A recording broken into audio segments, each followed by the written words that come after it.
Hello tanks and tankettes, and welcome to Supporter Spotlight number 31. Now, as you are possibly aware, I've been feeling a bit under the weather recently, but I think I'm on the mend now. However, I will still apologise in advance for any coughing fits that may occur, because I'm definitely not fully feeling well yet. So I've only got 2 games for you today, and it really is because I don't think I could manage a 3-game video. I quite possibly would just totally expire. This is my second video that I, if I'm successful, will have done today.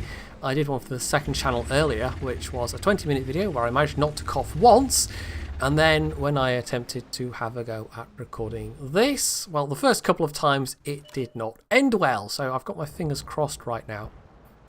So we've got Armor. This is from the last patch, the Challenger in 9.15. So this is the buffed Challenger. This is a Challenger with a better rate of fire, better turret turn time, and better gun handling. Because, well, I still have a view of this that it's not particularly good, but I think that's largely coloured by the fact that my experience playing it was so very, very not fun. And of course, when I played it, it was the old unbuffed Challenger, where the gun handling was so horrendous for the caliber of gun that it felt like you were popping up and sitting still and aiming forever to do a measly average, what was it, 150 damage, and just taking all kinds of damage in return, because this thing really has no armor. And I think it is a bit better these days because it's got better turret turn, the dispersion's better, I think the accuracy is better, I think the aim time got buffed, so yeah, it's probably more comfortable now. And if I was playing it these days, I possibly wouldn't have done what I actually did do, which is get halfway through the grind and simply give up in frustration and spend free XP to unlock the tier 8. And I think that's the first time I've ever done that, outside of low tier tanks where I may have skipped like tier 2 and 3 with free XP. So yeah, I would have to rebuy it and go back and play it and see how it compares to my experience of playing it then, but I'm not particularly keen on the idea, to be honest. I've been through it, I've taken my lumps, so yeah, I'm quite happy to just watch other people's replays. So this is a very bottom tier game, not particularly good matchmaking, but for some tank destroyers that matters less. Now for this one, the 17-pounder gun at tier 7 is less good. At tier 6 is the sweet spot for this weapon. The rest of the tier 7 tank destroyers have either got more penetration or much better alpha, generally speaking. And this has the advantage of a turret, but you compare it to the T25-2's gun, which less penetration, but it's a 90mm gun, so better damage. It's, I don't know, I'd have to compare the rest of the stats to see how they stack up together, but you know, my experience of playing the T25/2 was actually pretty good, and it's the fact that it then goes to a not particularly great tier 8, which is the big fly in the ointment, whereas this one does go to a pretty decent tier 8, so there's that at least. So yeah, he's done a bit of damage so far, but not a huge amount. You've got to fire a lot of shells with the 17-pounder gun for it to really stack up, but that little rate of fire buff that it had will have been particularly useful for this machine in particular. It'll be particularly useful in particular, yes, because it really does rely on getting out a lot of shots for it to be effective. And that's a very nice target right there, Stuart Emil, and there's actually a bush in the way, so Armor can do this without being spotted. And even better, he gets a fire and burns the guy out, so he takes the full health. I think the full health anyway. Or did he take a little bit of, I don't know, it was 695 out of whatever hit points, so maybe somebody else hit him. So he's now in a position where he can support his allies in town, who seem to be doing all right anyway. On the other side, on the valley side, a bunch of his teammates pushed through thinking there wasn't any opposition, and then ran right smack into a whole load of camping tanks. A pair of tank destroyers, some light tanks, and a lurver. So they've all come a cropper, apart from the T-54E1, who's just hanging on somehow. Despite all those tanks being there, they are unwilling to rush a single tank. Armor, meanwhile, has found an AMX-5120 who appears to not be in the game anymore. This is a bit of a boon. You can just sit here and farm this guy. And it's always I mean, it's nice for you if it happens to an enemy top tier heavy, but if it's one of your own top tier heavies it happens to, it's incredibly frustrating. Clearly the guy started off in the game, he's got a kill, but for whatever reason, either through a client crash or a PC crash, or maybe they just had to leave, they are no longer in the match. And so that was basically a free kill for Armorama's team, and Armorama himself got quite a nice chunk of that damage, nearly 1,000 damage off that guy. So the town is won, and it just comes down to these last couple of enemies around their cap circle, including the Lerva, who's still full health, which is good news and bad news. It's good news in that it means more damage to potentially farm, but it's bad news in that they're all fairly beat up, and Armorama, having taken that shot, well, he's now a one-shot kill, as are some of his allies. So it means that somebody will have to make the sacrifice, in other words, unless the Lerva completely messes up his shot. Side of the turret, easy pen, but, well, this is a bit risky. The guy's still reloading, I think, and Armorama hastily backing off there, because this guy could be fairly held down if he wanted to be. And unfortunately, it's the M41 that takes the hit, and he gets killed. I think Armorama, he only gets a couple of hits in against this guy. Now, that one there was quite nice. It demonstrates the Lerva's turret. Well, it's strong around the edges of the mantlet, certainly, and if you well, just the mantlet generally is not bad, and it is a big mantlet, but the turret itself isn't super strong, and it's really just the fact that he was hitting the mantlet there that I think means he was struggling to get any more penetrations. So that's over 3k damage done at this point, a lot of shells fired, but that's the nature of the 17-pounder gun, and a lot of the British guns generally, you have to fire a lot of shots to get the damage. And lastly, that just leaves this Ferdinand. Now, he tries for a tracking shot, but again, the 70-pounder gun just kind of letting him down there, so it takes 2 shells, but with that second shot tracking him, he, even though he didn't get more damage, got a bit of assistance. He will have got the last, what was that, 500 hit points on that guy. So all in all, that added up to an ace tanker along with a Confederate medal, and it was also one of his TD missions, although I'm not sure which tank he was on at that point. So there we go, top of the team, 3,600 damage, 1,278 base XP, and actually placed at the top because he was bottom tier and able to fire at a lot of things that were higher tier than him. And that's, like I was trying to ham-fistedly say earlier, was one of the sometimes benefits of being lower tier in a tank destroyer especially. The more fragile tank destroyers, where you can sit back at longer ranges and just try and hit people over and over, and it can work out really well, but it does require your team to not suck, and that is a big if on a lot of occasions. So on to our next replay, and this time it's a machine where we don't get to see it a lot, and I played it myself. I think it was one of my first tier 9 heavies, the ST1, but I've not really put up a lot of my own replays. That's because a lot of my games are, they're solid, but they're not particularly interesting. They're kind of, I don't know, workmanlike, and it's a very workmanlike tank. It's an extremely strong tier 9, and until the VKB got buffed, you might have said it was the strongest tier 9 in terms of its overall toughness, its armor protection. But these days, of course, the shoe is undoubtedly the holder of that title. So it's got a monstrously strong turret, although it's not completely impervious. You can hit the commander binnacle with enough penetration, and you will potentially pen, but you have to get it on a fairly flat part. If you hit the curved edges, it won't go so well. But otherwise, it's got very good front armor and side armor, although it does have the weakness of the lower front plate being not nearly as tough, and the IS-4 is exactly the same. So if you learn how to hide that lower front plate, then it will serve you very well on the IS-4. Now, King Trigon here is not going to be playing a flawless game by any means, and he also does end up wasting a lot of heat shells, and I'm there's one particular target where it's kind of justified. Well, justifiable is maybe the better way to say it. Justifiable to shoot the heat shells that he does shoot, but he still ends up wasting a lot of them even so. But one of the primary purposes of like one of the things that this and the IS-4 and the IS-7 and tanks like the Mouse are very good at is taking a real kicking.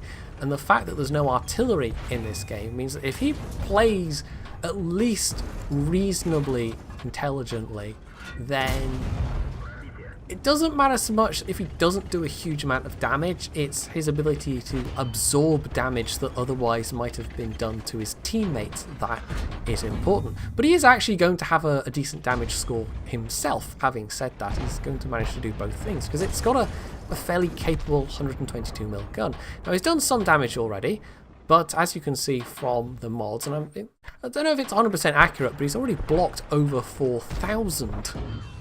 So that is going to be the theme of this, is just how much damage he manages to block. So with the firing that he has done, I mean, they've lost the T-57 Heavy there, but he was able to use that wreck.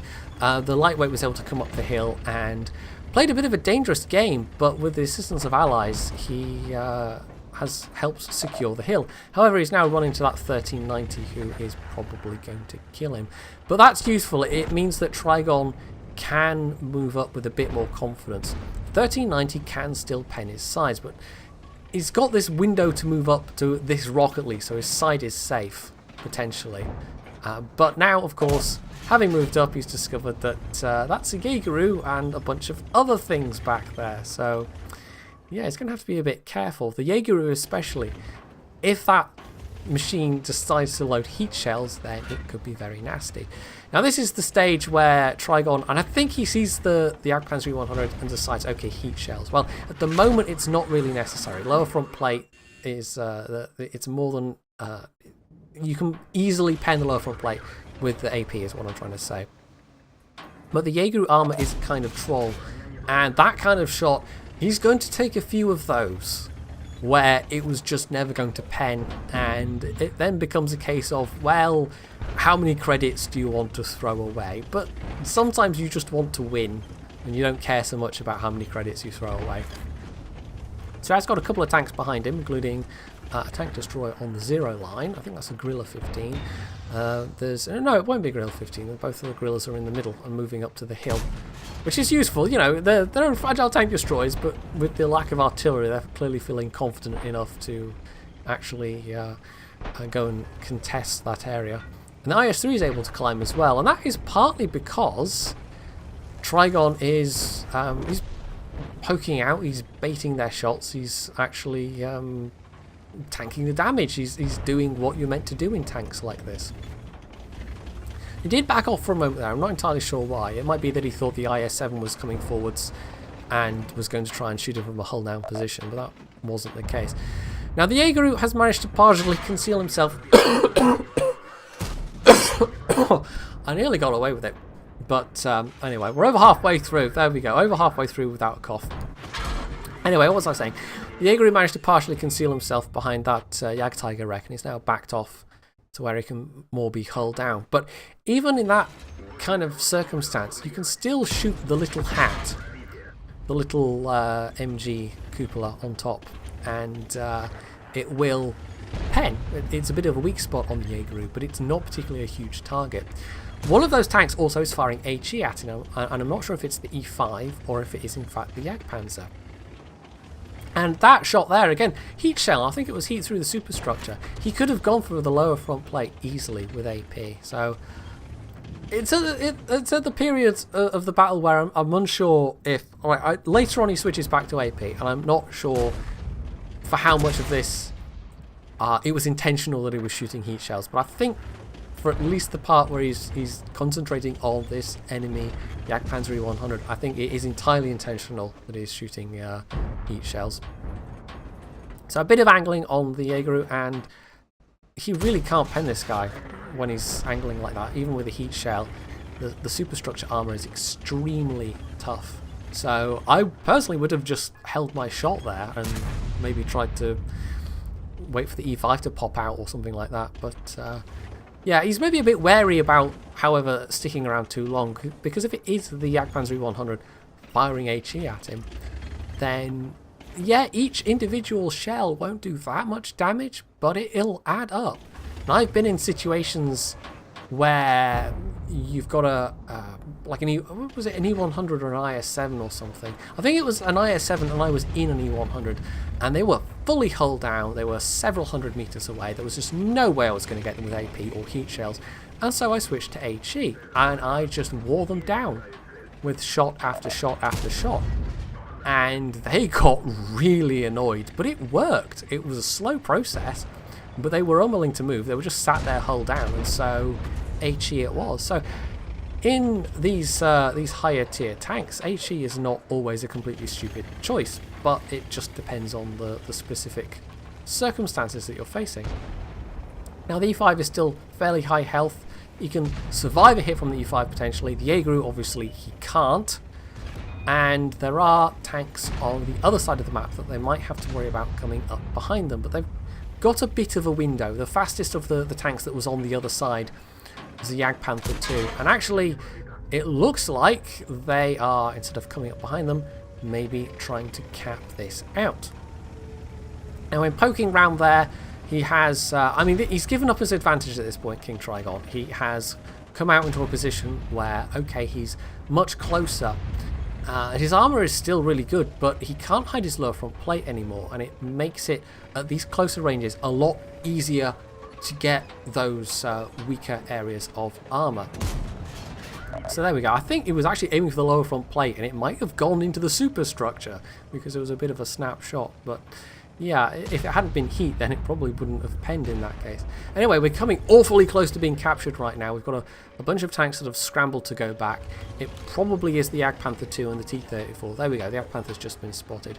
But heroically, we're getting the resets from... I think the IS-3 managed to snipe a reset, because the T-10 and the Guerrilla wouldn't have had an opportunity. So... yeah, it's looking like they actually will not get capped out after all, which would have been a bit frustrating. So there we go, T-34's down, the FV-183 is now alone on the cap. And meanwhile, down at this end, they just have to hold on. It pretty much is King Trigon, who's very low health, and a 268.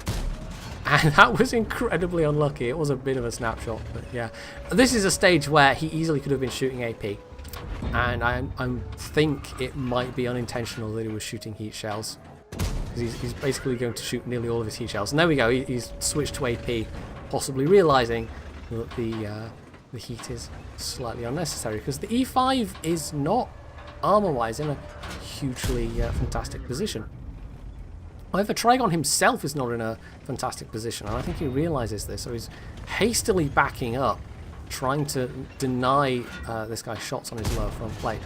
And it's an awkward place to be, a very awkward place to be, but it does mean he can pop out and take shots at the E5 in between. And he's actually, those two shots were AP pens on the mini turret, and I think he was hitting the mini turret in just the right place. Now the 268 was able to get in a big hit and died himself in the process, but that big hit meant that the E5 was then considerably weakened. So it was a bit of a sacrifice, probably not an intentional sacrifice, but it meant that life is now easier because there's just one gun left. However, it is a Jaeger, and none of them particularly want to go forward because it would mean sacrificing their tank. Nobody has a high amount of health left. They could be patient and wait for the T10, but instead Trigon takes that possibly chancy shot and maybe just gets lucky with a penetration roll and kills the guy with his last heat shell through the superstructure, which, if you play the Jaeger, must be immensely frustrating when people just load heat shells or premium shells and just pen your thickest armour, but what can you do? So that was an ace mastery, steel wall, and I don't know if you're paying attention to the steadily climbing bounced damage numbers there, but they did get quite impressive. So 4.5k damage done, 1255 base XP, which is pretty impressive. I think he also had, what was the other award? I wasn't quite paying attention there. It was Let me just click. It was a Spartan medal because he bounced a shell at very low health. So there you go. So yeah, the headline figure there, and I did say it was more about the bounced damage and that it wasn't a textbook game by any means.